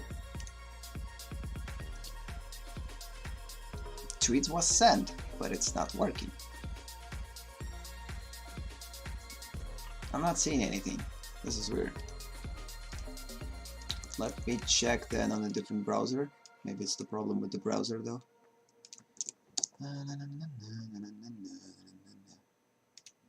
Yeah, no, it's actually not the problem with the browser. I don't know. Stupid. It doesn't matter. Okay. So yeah, I wanted to check with pronation and supination. So again, we have distal and proximal. So distal is usually far apart, proximal it's closer. So for instance, like anatomy basically works with the explanation. So for instance, this joint has distal part that it's closer to the main kind of thing that it goes from. Then we have distal. Then for other one we have proximal, distal part, and for another we have distal and proximal. No, proximal, distal. So the same goes here. This is our distal part, this is our proximal part. And but there's a different names for it. So pronation and supination.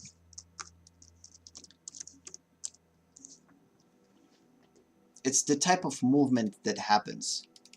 It's better to understand those words because it will help us to understand why this movement is happening. It's probably not 100% necessary though, but supination. По-русски это будет пронация и супинация, по сути, да? Они так, по-моему, и переводятся. Пронация и супинация. So yeah, let's just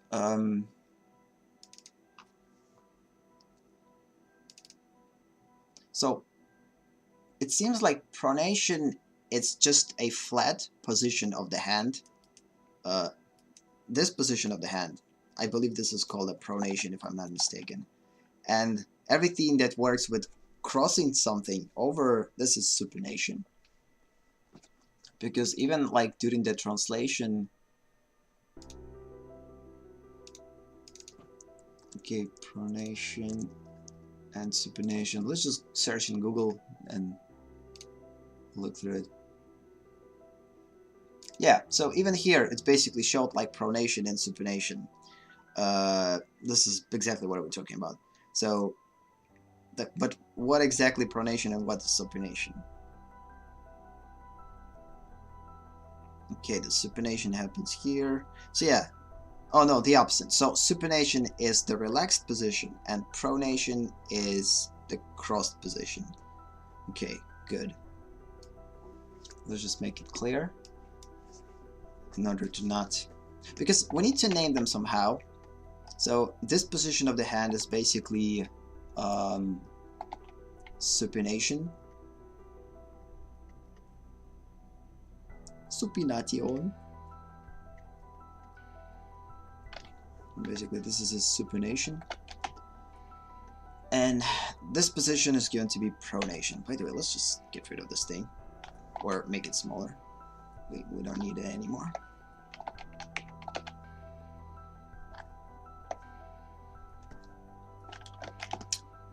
This is going to be a pronation.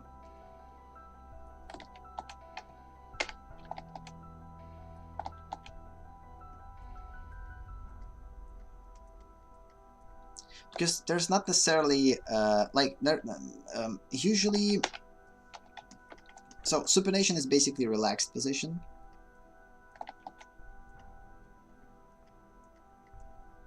What? Relaxed. Relaxed. Hopefully it's right.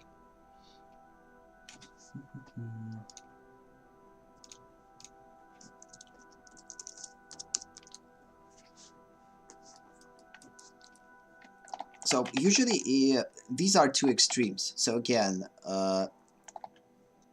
this is 0 rotation, 0 degrees rotation, and this is 180 degrees rotation.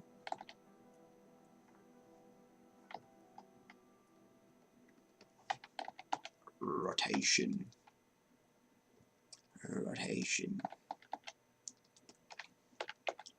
It's a good way to actually kind of go through it multiple times. Sometimes you forget about those things, and it's a good thing to actually remember how they're named and how they're called, because sometimes it's important. So for instance, right now, the reason why I needed to name them, like find out the pronation and supination, is to basically explain that supination happens only outside, not from the inside. So from pronated position to supinated position, rotation happens from there to there, from back to front, or not, from inner side to outer side. Let's just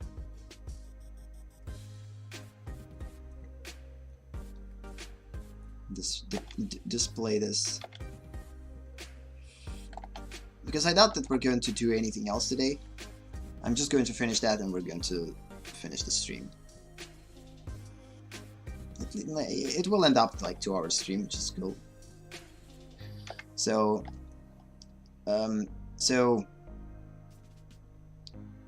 this is inner side and this is the outer. This is outer side.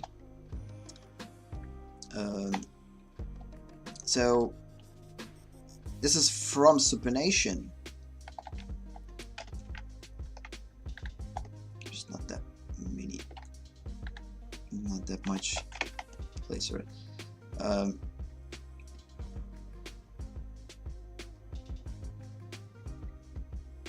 Let's just call it from sup to pron, or pros to pronation. It's from sup to pro, from supination to pronation, from pronation to supination. Okay, I confused myself. Wait a minute, I need time. Okay, so the position that we're looking in right now from the side view is a supinated position. That means that this is from pronation to supination, what I explained, from inner to outer. But from outer to inner,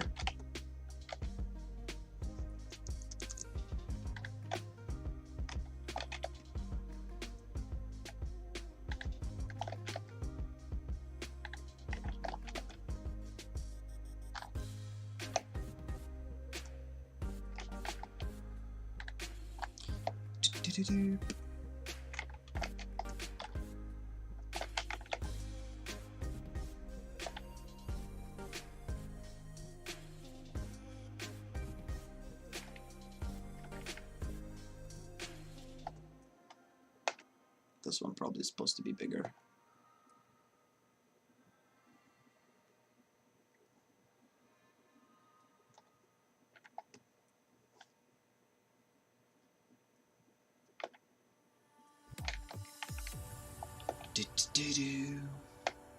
Pronated, supinated position. And it needs to be mirrored, by the way. Yep, again, it works only, like, it can't go this way. It only stays to the right, if we're going to look at it from the side of the right hand.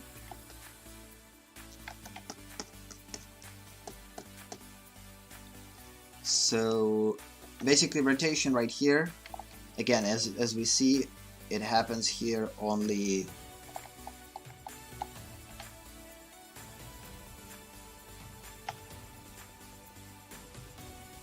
so there's a radius here, ulna is here,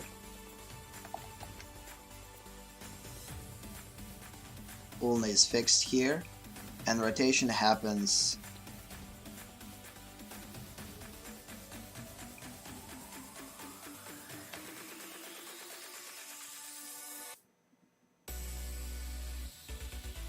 only within the radius. And this rotation is basically goes from opened position of the hand closer to the kind of closed position. So before that if we would draw it still,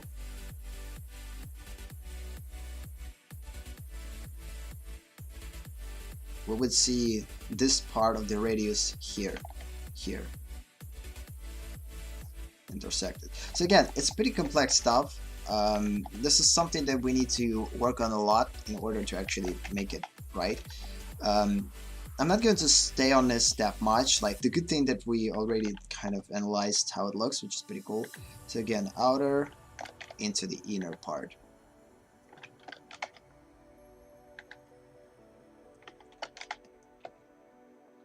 Just for us to know, and of course from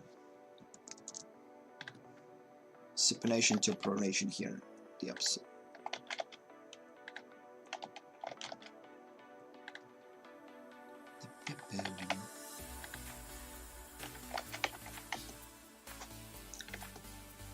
Yeah, so again, since pronation usually, so again, if we go, if supination is the relaxed position, so basically one thing to remember, that supination is the relaxed position. So if you will remember what is relaxed position, basically it means supination, SR or RS. Pronation, it's basically a not relaxed position. Oh, by the way, right here it's relaxed position too, just basically from the other side. But in reality, if we're going to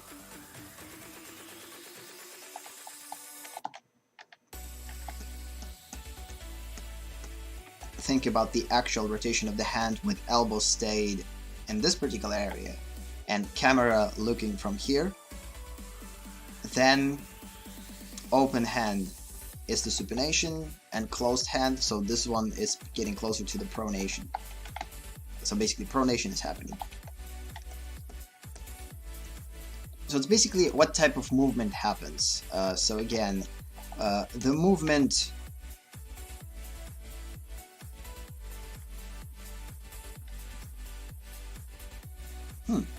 maybe it's actually the wrong way to call this from supination to pronation. There is a good chance that we actually need to call them a pronation when movement happens towards the cross, and supination when movement comes from pronation to supination.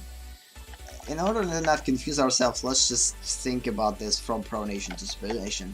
Let's just call these things the actual, like, fixed positions. Like, supination is the fixed relaxed position and pronation is the fixed closed position of the hand,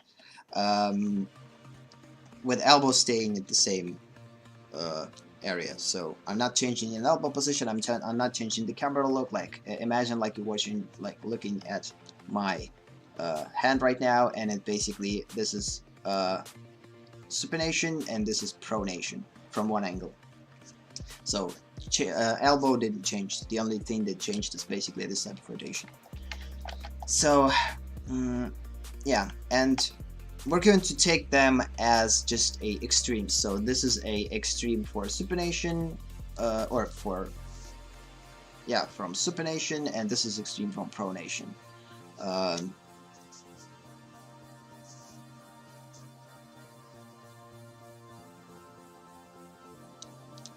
Actually, in my position, it's not working. I probably we have to put our hand down, and actually, in order for it to work, hand needs to be placed down. If I'm raising my hand, it's basically now switched.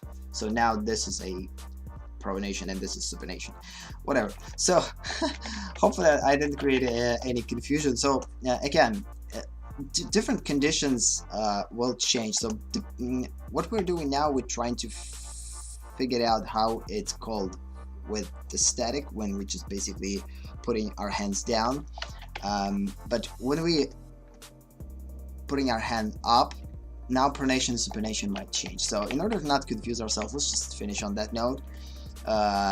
We didn't do that much today in terms of the design. One thing that we basically tried to focus on, we tried to focus on functionality, and we tried to explain the choices with design of the ulna and radius from the standpoint of functionality. So the whole point is was basically figure out the function for the pronation and supination and try to understand, like, okay, ulna is not moving. If ulna is not moving, oh snap. Oh, damn it. Okay, I need to erase this thing, apparently. Why it's not working?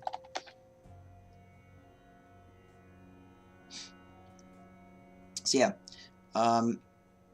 today we basically just touched on this subject, like the pronation and supination, because again, this is a pretty complex subject to work with. It will explain the movement for the hand. It will help us to draw a better looking hands overall.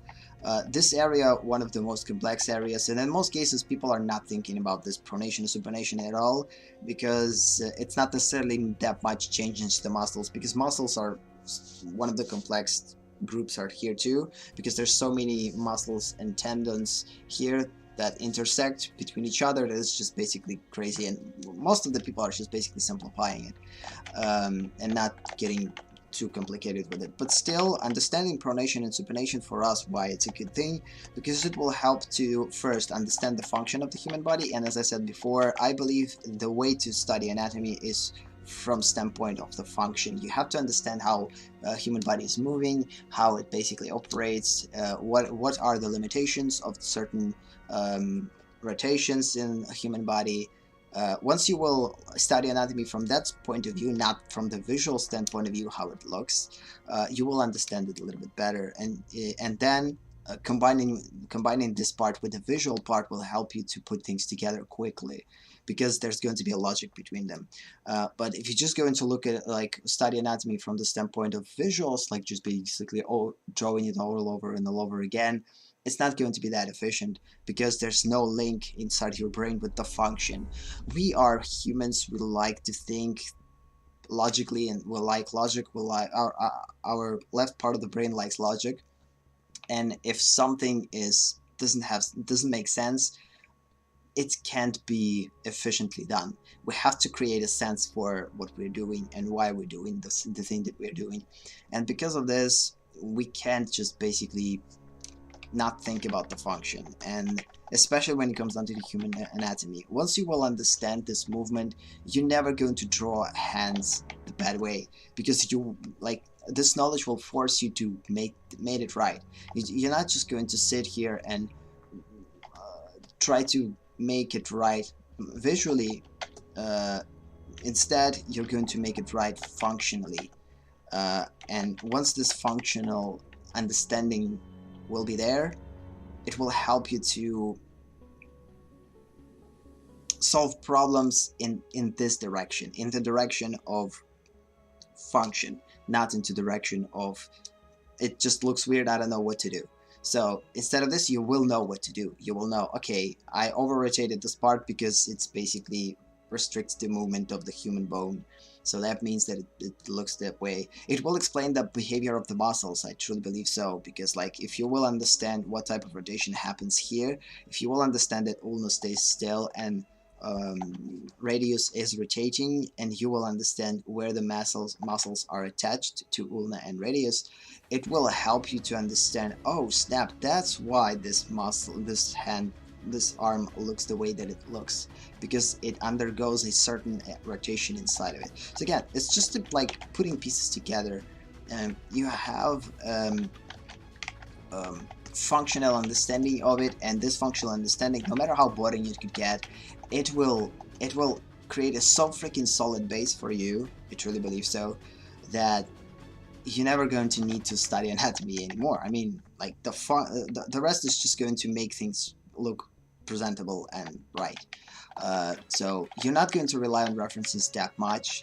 It's going to be more than enough to just look at your own hand and check out, okay, with this rotation, this creates a pretty interesting kind of transition here. Cool.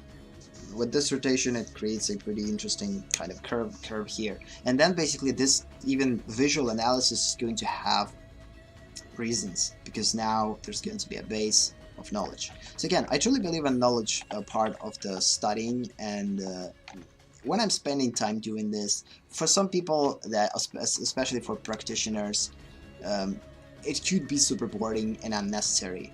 But for me, I'm doing it once in order to not doing it, and not in order to not do this every time that I need to solve this problem. So I already will have an instrument that I just need to learn how to use. That's it. So this is the whole approach when it comes down to studying and creating. It's hard. It's not easy. It takes more time than you would probably want to create stuff and to analyze stuff, to get through them. But again, the positives that I'm getting from it are incalculable. I mean, I can't say how much it helps your brain and your confidence, these type of like studies. I mean, it's not just study for the purpose of learning things how they look, but again, it's study on a little bit more deeper level. And from the analytical standpoint, to create a logic, to create a bridge between logic and non-logic things. So basically, this is the way to connect your left side of the brain with your right side of the brain and create a bridge between them. Because for artists, this is one of the things that makes a good artist, is understanding the logic part of it and basically connecting the non-logical part of it. I forgot the word. So either way, this is kind of sums up the session, I guess. Let's just sums it up again. We kind of touched upon the movement, about pronation, supination. One problem that we didn't solve though is the actual look for the radius. I believe the ulna will still stay the same. We're going to keep it as a, basically, yeah, we're going to make ulna this way. So basically there's going to be a horizontal cylinder here. There's going to be a vertical cylinder here, if we're going to look at it from here. So again, horizontal, vertical cylinder here. Then we're going to make this, we'll cut away the cylinder closer, no, I don't know, kind of in diagonal way, which will create a flat plane here, and this flat plane will slowly transition into the cylinder. This is for the functional purposes, because we need to create a space for radius to move. And the only thing that we didn't solve though is the actual look of the radius. We decided that radius is going to look from this point, from this part, as a sphere, or as not as a sphere, as a hemisphere. And maybe because we chose a hemisphere, we're now restricted in movement. Maybe if we're going to actually choose a sphere here, it will create a little bit more freedom for us to move radius the way that we want it to move. So for instance, let's just try to do this last time. Maybe this is exactly going to be a solution, who knows. So maybe it's actually going to rotate exactly this way. So, and in the end it will actually end up crossed. So there's not going to be a only rotation along z-axis. Maybe there's going to involve a rotation along, I don't know, x and y. If this is the case, then we basically solved this problem. If not, we need to think about creating a different look for a radius. I didn't so again, radius is going to start, let's just assume, this is the last thing that we'll do, let's just assume that radius starts with the cylinder for now, like using this method. It starts with the cylinder, or with the sphere. Yeah, my brain is dying. It starts with the sphere, then it basically goes and looks like a cylinder, and closer it gets to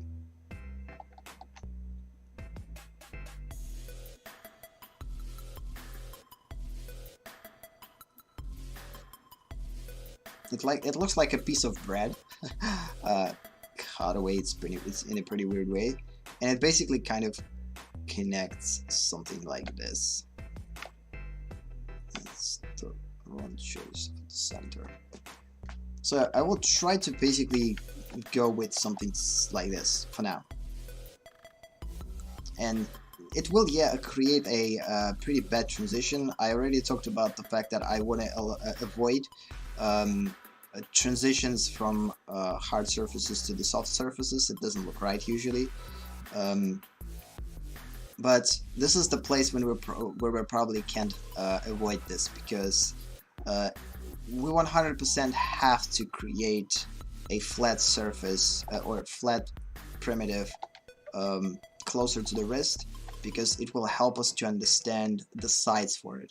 Because every type of rotation, so for instance, if this is going to be a cube like object, we now will know, okay, now we'll know that from the side view it's going to look like this, from the side view it's going to look like this, from the front view or from the back view it's going to look like this, and from the other back view it's going to look like this, or whatever. It's actually going to be completely mirrored, probably.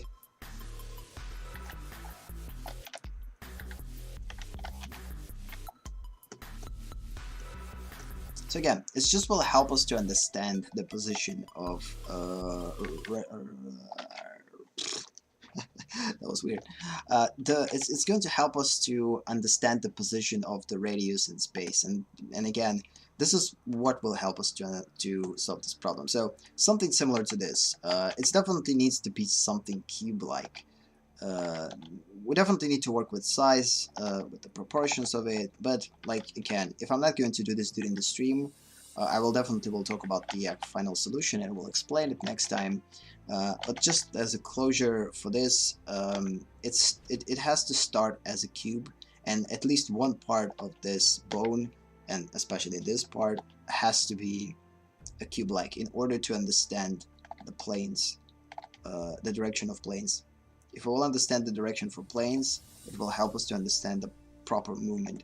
And also it could be actually a good idea to create a different front and different side depiction, so, or front and back, because again, radius is going to look from the front view here, and then we're going to look at it from the back view here. Because of this, we need to create a different sides for it in order to explain how it actually looks. So there is a good chance that there's going to be a slight curvature here, like inside curvature, like created here, that will then transition into the primitive. And there's also going to be a curvature here too. So something like this will basically try to create. It definitely will look better than this, but whatever. For now, I'll just keep it the way that it is. But